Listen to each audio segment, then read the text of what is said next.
Hello everyone and welcome to this video. So in this video, we are going to see about an interesting vulnerability which is broken link hijacking. Maybe many of you must not have heard about broken link hijacking or BLH because it is quite uncommon type of vulnerability which is generally missed by a lot of security researchers. So why are we going to learn about BLH? Because it is one of its kind of vulnerabilities which is less identified by many hackers and it rewards good in different programs. So what is this vulnerability? So this vulnerability exists when any web application includes file, resources, scripts or any type of data from another web server and the links are not active anymore and available to claim.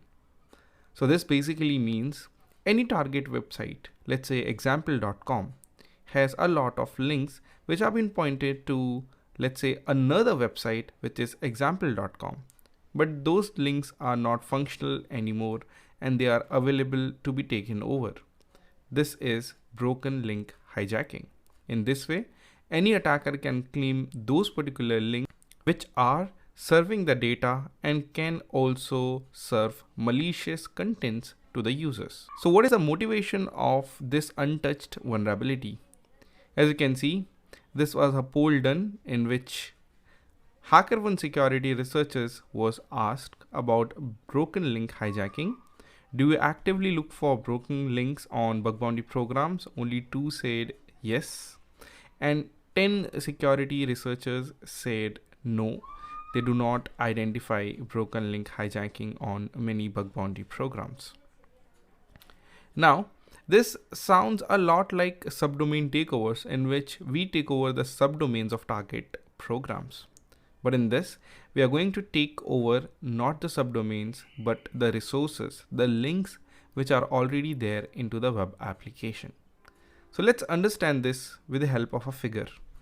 As you can see, onto the left hand side is the attacker and the right hand side is the server on which there are some links which are vulnerable.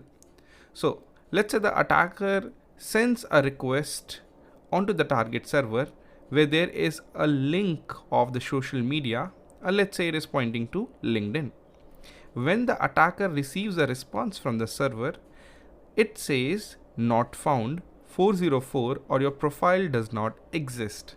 This basically means that the link is broken and is not available on LinkedIn.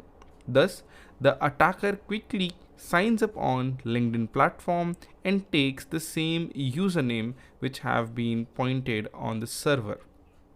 This way, the attacker can serve a malicious profile on the server, and anyone who comes onto the server and clicks on the social media of LinkedIn will be redirected to attacker and will be communicated to the attacker's profile which he has impersonated and made onto. This is just not limited to LinkedIn. There can be many broken links to other social media platforms like Twitter, Facebook, Instagram, etc. To make this more bad, there can be links that can be hijacked of S3 buckets as well as JavaScript files to serve malicious content and pop up XSS based vulnerabilities as well. So I hope you guys understood how dangerous it is if these types of issues are not fixed and what can be the impact of broken link hijacking. Now let's understand one more example of broken link hijacking. This can be a dangerous vulnerability because the attacker can serve malicious content to all the users. As you can see onto the figure on the right hand side, there is an attacker. Let's say he wants to identify a script onto the target server. So let's say the script name is program.sh.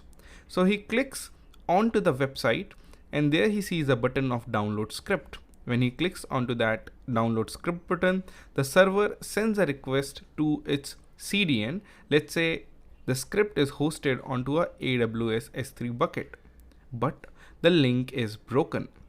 Now, the attacker can quickly go onto AWS, make the same bucket name and serve program.sh as a malicious content or malicious file to all its users. This way, anyone who tries to download the file and executes this file will execute not the legitimate file from the server, but a harmful malicious file of the attacker. So this way, the attacker can compromise the security of all the users by serving his own malicious executable files. This way, it increases the severity and criticality of this vulnerability. So I hope you guys understood. Thank you.